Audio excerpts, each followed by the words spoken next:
जब आप घरों में दिवाली मना रहे हैं तब आपकी दिवाली रोशन रखने के लिए चौकस है समंदर के पहरेदार। हैवी मशीन गन, हल्की तोपों से लैस अचूक निशाने और तेज निगाह वाले तटरक्षक घर परिवार से दूर विशाल समंदर के बीच अकेले मुल्क की 7000 किलोमीटर लंबी समुद्री सरहद की रक्षा के लिए मुस्तैद। और इस निगरानी के बीच अचानक एक इंटरसेप्टर बोट को एक इंटेलिजेंस इनपुट मिला। ये खबर थी बीच समंदर में मंडराती एक संदिग्ध नौका के बारे में। तटरक्षक यानी कोस्ट गार्ड की गश्ती बोट तेजी से उस तरफ बढ़ चली जहां संदिग्ध नौका होने की खबर मिली थी। इंटेलिजेंस इनपुट हमें रिसीव होता है तो we are the first one to be launch for sea operation. So we just cast off as soon as possible because we have a limited number of crew on board, that is a complement of 11 or 12. We carry out fast speed interception because we have to stop them from reaching the coast. So the farther we stop them, the better is. तेजी से आगे बढ़ती तटरक्षक नौका को आखिरकार समंदर में आगे बढ़ती संदिग्ध बोट नजर आ गई। लेकिन ये क्या, वो नौका तटरक्षकों को नजरअंदाज करने की कोशिश करने लगी। और भी खतरे की बात ये थी कि वो संदिग्ध तरीके से हिंदुस्तान की सरहद की तरफ बढ़ती जा रही थी। फौरन जहन में 8 साल पहले की खौफनाक याद कौन गई। वो नवंबर का ही महीना था जब 10 आतंकियों ने समंदर के रास्ते से घुसपैठ कर मुंबई को दहला दिया था। फरवरी 1993 को महाराष्ट्र के समुद्र तट पर करीब 3000 किलो आरडीएक्स उतारा गया, जिसने 12 मार्च 1993 को 13 धमाकों से मुंबई को हिला दिया। लेकिन 8 साल में तस्वीर बदल चुकी है। हिंदुस्तान की समुद्री सरहद अब तटरक्षक बल की अभेद किलेबंदी की निगरानी में है, जिसे इस नौका के लिए भेदना असंभव था।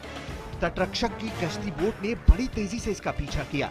नजदीक पहुंचने से पहले जाबाजों के सीने पर बुलेट प्रूफ सज गया। हाथों में खतरनाक मशीन गन्स आ गईं। एक रबड़ वाली नाव से संदिग्ध बोट को घेरने में ज्यादा देर नहीं लगी, सबको घेर लिया गया। संदिग्ध बोट के भीतर की तलाशी ली गई तो इस संदिग्ध नौका का सच सामने आने में देर नहीं लगी। भारतीय तटरक्षक बल का ऑपरेशन हाई अलर्ट यानी 24 घंटे मुस्तैद निगरानी। त्योहारों के मौके पर यह निगरानी और भी जरूरी हो जाती है ताकि पूरा देश महफूज रह सके और सुख चैन से त्योहारों को मना सके। इसलिए तटरक्षक बल के जवान और अधिकारी समंदर की लहरों की 24 घंटे निगरानी बरतते हैं।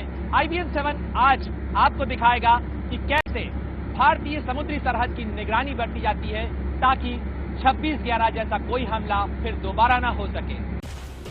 हम बताएंगे कि तटरक्षक बल को इस संदिग्ध नाव की तलाशी में क्या मिला, लेकिन इससे पहले हम आपको मिलाने जा रहे हैं उस समर्थ वीर से जिसके रहते दुश्मन 26/11 जैसी कोई और साजिश रचने के बारे में सोच भी नहीं सकता। 26/11 अब और नहीं, बीच समंदर नापाक मंसूबों पर सबसे बड़ा प्रहार करेगा बोफोर्स वाला समर्थ वीर। भारत की समुद्री सरहद 7000 किलोमीटर से ज्यादा लंबी है। कच्छ की खाड़ी से लेके कन्याकुमारी के छोर तक और गोवा से लेके बंगाल की खाड़ी तक इस सारी समुद्री सीमा की सरहद की निगरानी की जिम्मेदारी होती है भारतीय तटरक्षक बल यानी कोस्ट गार्ड के पास। भारतीय कोस्ट गार्ड की जिम्मेदारी और उसकी चुनौतियां बढ़ रही हैं, तो साथ ही साथ उसकी क्षमता बढ़ाने की भी कोशिश हो रही है। और इसी क्षमता बढ़ाने के क्रम में भारतीय कोस्ट गार्ड के पास एक नया ऑफशोर पेट्रोल वेसल ICGS समर्थ जुड़ने जा रहा है। गोवा शिपयार्ड ने इसे बनाया है। यह भारतीय तटरक्षक बल का अब तक का सबसे बड़ा युद्धपोत है। ICGS समर्थ यानी इंडियन कोस्ट गार्ड शिप समर्थ भारतीय तटरक्षक बल का सबसे बड़ा युद्धपोत। तटरक्षक बल को ICGS समर्थ का मिलना बड़ी खुशखबरी है, क्योंकि अब 26/11 जैसी साजिशों की नापाक कोशिश को नाकाम करने के लिए तटरक्षक बल ज्यादा समर्थ है। ICGS समर्थ समंदर का सबसे समर्थवान योद्धा है। इसकी रफ्तार, इसके हथियार दुश्मन को दहलाने के लिए काफी है। सबसे ज्यादा जो चीज दुश्मन के हौसले को तोड़ देगी वो है इसकी 40-60 बोफोर्स गन। तटरक्षक बल के सबसे बड़े ऑफशोर पेट्रोल वेसल्स आईसीजीएस समर्थ में ये लगी है ये 4060 बोफोर्स गन। ये वो गन है जो कि इसका एक पोटेंट वेपन है इस जहाज का, जो एंटी एयरक्राफ्ट गन भी है। कितना फायर कर सकती है, क्या इसकी खूबियां हैं, और ये गन जो है कितना बड़ा डिटरेंट है और कितना बड़ा पोटेंट वेपन है इस जहाज के लिए? बहुत बड़ा पोटेंट वेपन है, बिकॉज ये 4060 बड़ी प्रूवन जो है वेपन सिस्टम है जो कोस्ट गार्ड में लगी हुई है। इसी जहाज में नहीं, पहले से चली आ रही है। इसके अलावा इसमें जो है 12.7 mm HMG भी है, जो पीछे आप अगर आप घुमाएंगे कैमरा तो HMG जो है पीछे ब्रिज विंग में है। तो आप अगर आप देखेंगे तो ये गन जो है आगे की तरफ जो सपोर्ट करेगी और पीछे के लिए जो आपको जो है अगर फायर कवर देनी है तो उसके लिए आपके पास में 12.7 mm की 2 HMG गन है, लाइट मशीन गन्स हैं, मीडियम मशीन गन्स हैं, हैवी मशीन गन्स हैं। समंदर के इस बोफोर्स वाले समर्थवीर को गोवा के तट पर मंगलवार 10 नवंबर को रक्षा मंत्री मनोहर पर्रिकर ने कमीशन किया। गोवा शिपयार्ड में बनाया गया बोफोर्स वाला ये समर्थवीर ऐसे ही 6 घातक युद्धपोत की सीरीज का पहला योद्धा है। भारत की विशाल समुद्री सीमाओं की निगरानी की बढ़ती चुनौतियों के मद्देनजर रक्षा मंत्री ने तटरक्षक बल में इस युद्धपोत के जल्दी शामिल होने पर खुशी जताई है। I'm happy to say that a 2,550 tons vessel OPV is being launched, delivered before schedule,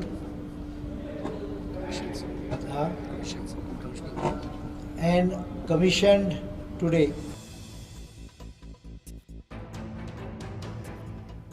Bofors तोप से लैस आईसीजीएस समर्थ को रिकॉर्ड 1 साल के वक्त में तैयार किया गया है। इसमें हर वो खूबी भरी गई है जो लंबी दूरी की निगरानी करने वाले युद्धपोत के लिए जरूरी होते हैं।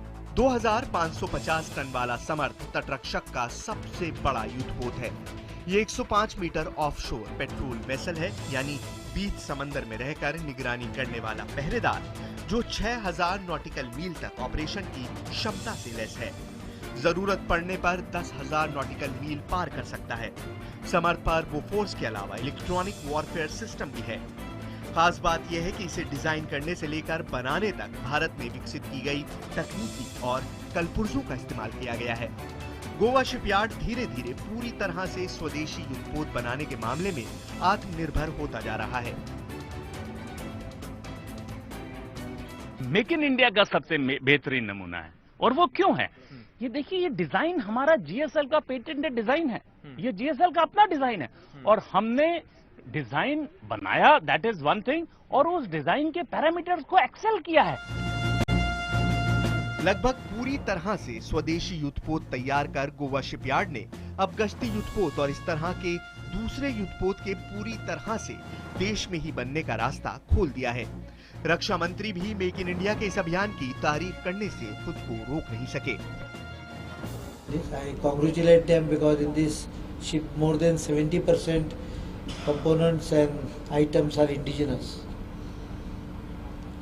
And every shipyard in India has promised me that they will slowly improve the indigenous content. Actually, that is make in India. तटरक्षक की जरूरत के मुताबिक ही बोफोर्स तोप से लैस समर्थ में 112 तटरक्षकों का दल तैनात रहेगा, जिनके लिए युद्धपोत में हर तरह की सुविधा है, जिन्हें तटरक्षक बल से तालमेल कर मुहैया कराया गया है। बोफोर्स वाले समर्थ के इस साल तटरक्षक बल में कुल 25 पोत का इजाफा हुआ है, जिन्हें मिलाकर तटरक्षक के कुल युद्धपोतों की संख्या 117 पहुंच गई है। तटरक्षक बल के लिए 74 नए युद्धपोत निर्माणाधीन भी हैं।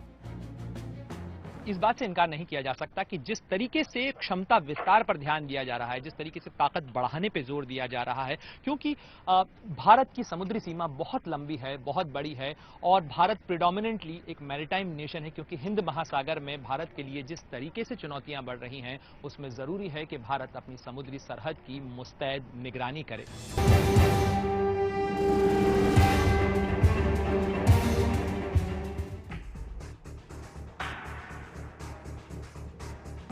आखिर उस संदिग्ध नौका का सच क्या है जिसे कोस्ट गार्ड यानी तटरक्षकों ने बीच समंदर में रोका था? आखिर उस नौका में क्या निकला? समंदर में अक्सर नजर आने वाली ऐसी नौका कभी कभी देश की सुरक्षा के लिए कैसे खतरा बन जाती है? यही जानने के लिए हम पहुंचे तटरक्षक बल के उन इंटरसेप्टर बोट्स में जो बहुत तेज रफ्तार से चलती हैं। उन्हें खास तौर से समंदर में दिखने वाले संदिग्ध नौकाओं की तलाशी के लिए तैनात किया जाता है। ये इंटरसेप्टर बोट्स काफी तेज रफ्तार से चलती हैं। इसकी अधिकतम सीमा जो रफ्तार है वो करीब 60 किलोमीटर प्रति घंटा की रफ्तार से ये चल पाती हैं और ये बहुत तेजी से इंटरसेप्ट कर सकती हैं। यानी यदि कोई भी खबर मिलती है, कोई सूचना मिलती है तो उसके बाद बहुत तेजी से ये बोट उस जगह तक पहुंच सकती हैं। जब हम तटरक्षक बल की इस इंटरसेप्टर बोट पर थे तभी कंट्रोल रूम में एक संदिग्ध नौका देखे जाने की सूचना आई। इंटरसेप्टर्स को अक्सर ऐसी सूचना मिलती है, लिहाजा हमने पूरी प्रक्रिया कैमरे पर रिकॉर्ड करने का फैसला किया।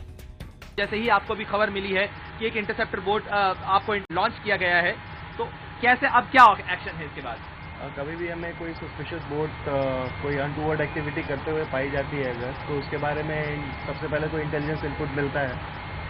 और जैसे ही ऐसा कुछ इंटेलिजेंस इनपुट हमें रिसीव होता है तो we are the first one to be launch for sea operation. So we just cast off as soon as possible because we have a limited number of crew on board, that is a complement of 11 or 12. We carry out fast speed interception because we have to stop them from reaching the coast. बीच समंदर में दिखने वाली नौका मछुआरों की भी हो सकती है और आतंकियों की भी। 26/11 के हमलावर भी फिशिंग बोट से भारत में दाखिल हुए थे, लिहाजा तटरक्षक पूरी तैयारी के साथ संदिग्ध नौका को रोकते हैं। वो पोजीशन में रहिए, सबको हाथ खड़ा करके पूछता के कितने दिन से है, कितना तेल है, कितना पानी है, कितने क्रू है टोटल। संदिग्ध बोट की तलाशी का अभियान कुछ इस तरह शुरू होता है। क्विक एक्शन टीम जो है जेमिनी बोट्स में सवार होकर उस बोट तक पहुंचती है। यहाँ उसका टास्क है कि उसे ये जांच करना है कि आखिर जिस बोट के संदिग्ध होने की खबर मिली है वो कौन है, क्या है, उसकी पहचान क्या है। जेमिनी बोट कही जाने वाली रबड़ की नौका पर सवार होकर हम भी फिशिंग बोट की तरफ चल पड़े। संदिग्ध बोट की तलाशी का अभियान कुछ इस तरह शुरू होता है। क्विक एक्शन टीम जो है जेमिनी बोट्स में सवार होकर उस बोट तक पहुंचती है। यहाँ उसका टास्क है कि उसे ये जांच करना है कि आखिर जिस बोट के संदिग्ध होने की खबर मिली है वो कौन है, क्या है, उसकी पहचान क्या है, उसमें क्या क्या साजो सामान है। इस तरह से जेमिनी बोट में सवार होकर ये जो बोट जिसके बारे में खबर मिली है कि ये संदिग्ध हो सकती है, इसकी पहचान की जाएगी। ये फिशिंग बोट है, लेकिन इस फिशिंग बोट के अंदर क्या है, किस तरह का सामान है, इसके पास वैलिड परमिट है या नहीं है, क्योंकि हर फिशिंग बोट को एक वैलिड परमिट होता है, फिशिंग परमिट, वो उसके पास होना जरूरी है। उसके बाद जो इसका मास्टर होता है, उस मास्टर के पास सारे क्रू के लिए पूरे वैलिड डॉक्यूमेंट्स होना चाहिए, वो कागजात होना चाहिए जो ये साबित कर सकें कि ये एक सचमुच एक फिशिंग बोट है। खुशकिस्मती से इस संदिग्ध बोट को पूरी तरह से साफ पाया गया। इसके नाविकों के पास पूरे कागजात थे, लेकिन हर बार ऐसा नहीं होता। इसीलिए तटरक्षकों को हर वक्त, हर हालत के लिए समंदर में हमेशा तैयार रहना पड़ता है। मौजूदा सुरक्षा हालात में समंदर के रास्ते आतंकवाद के खतरे लगातार बढ़ रहे हैं, तो साथ ही ICGS समर्थ जैसे निगरानी जहाजों की भूमिका भी अहम होती जा रही है, क्योंकि सवाल केवल तटीय सीमा की निगरानी का ही नहीं, बल्कि बंगाल की खाड़ी और अरब सागर से लेकर हिंद महासागर तक भारत के दबदबे का भी है।